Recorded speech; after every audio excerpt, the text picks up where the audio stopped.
বাহিৰত ওলাই গাড়ী পাই থাকোঁ কালি মই বহুত দেৰি পিছতে গম পাওঁ গুচি গলি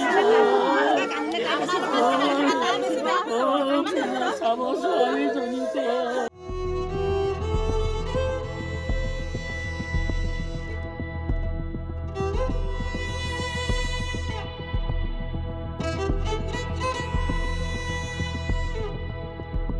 ঘটনা মানে কি আপোনাৰ ৰাতি 11:30-12 বজাৰ ভিতৰত আৰু বনৰীয়া হাতীয়ে গছকি মাৰিলে বন বিভাগক আমি ৰাতি খবৰ দিছোঁ আৰু ফোন মাৰিছোঁ কিন্তু তেখেতসকলে কোনো ধৰণৰ মানে ৰেছপণ্ড কৰা নাই ফোনটো ৰেছপণ্ড নকৰিলে আৰু ওচৰতে আমাৰ এইখিনি ঘৰো ভাঙিছে এই যোনজন ব্যক্তি ঢুকাইছে মানে মোৰ দাদা হয় কিন্তু মানে কি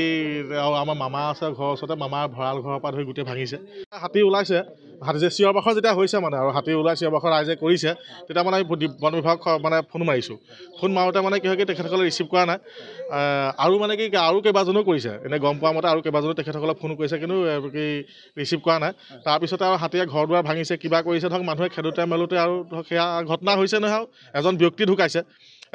ঢুকাইছে সেইকাৰণে ফৰেষ্টক ইমান এটা ডাঙৰ বিভাগ থাকোঁতে বিভাগটোৱে যেতিয়া গুৰুত্ব নিদিয়ে এইটো এই বৰ্ডাৰ অঞ্চল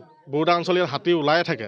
আৰু তেনেকুৱা পিছত তেখেতসকলে ইয়াত কি ধৰণৰ ব্যৱস্থা ল'ব লাগে হাতী প্ৰতিৰোধৰ কাৰণে তেখেতসকলে আজিলৈকে কোনো ধৰণৰ মানে ব্যৱস্থা লোৱা নাই আগতো ধৰক তেখেত ঘৰ দুৱাৰ ভাঙিছে মধুপুৰ অঞ্চলত ঘৰ দুৱাৰ ভাঙিছে আপোনালোকে হয়তো নিশ্চয় গম পাইছে বা ইয়াতে আৰু ঘৰ দুৱাৰ ভাঙিছে আপোনাৰ খেতিপথাৰ নষ্ট কৰে তেখেতসকল সেই তেনেকুৱা এটা কৰোঁতে দুদিনমান মানে অকণমান কিবা এটা কৰিব তাৰপিছত কোনো ধৰণৰ ব্যৱস্থা নাই আৰু নাই আমি ইয়াত আৰু দেখা সাক্ষাৎ নাপাওঁ প্ৰশাসনক আৰু জনাইছোঁ আৰু DC মহোদয়কো আমাৰ ৰাইজৰ ফালৰ পৰা আমিও DC মহোদয়ক এই বিষয়টো আমি অৱগত কৰিছোঁ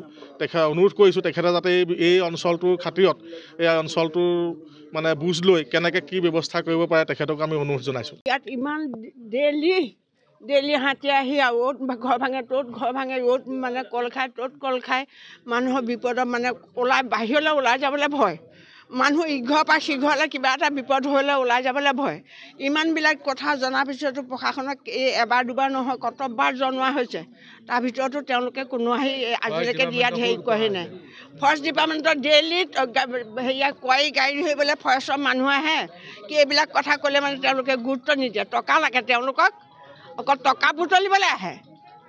কোৱাৰীত দুখীয়া মানুহে কিবা এটা কৰি খাইছে সেইবিলাকৰ হাত মাৰিবলৈ আহে গতিকে আজিলৈকে কোনো ইয়াত থিয় হৈ পেলাই ৰাইজৰ কোনো এটা সঁহাৰি দিয়া নাই গতিকে এতিয়া এইটো ইমান এটা ঘটনা হোৱাৰ পিছত কালি ইমান ৰাতি মাতো জানো কোনো আহি ইয়াত থিয় নহ'লে গতিকে ইয়াৰ আমাৰ এটা মানে ভাল ব্যৱস্থা কৰি দিব লাগিব আমাক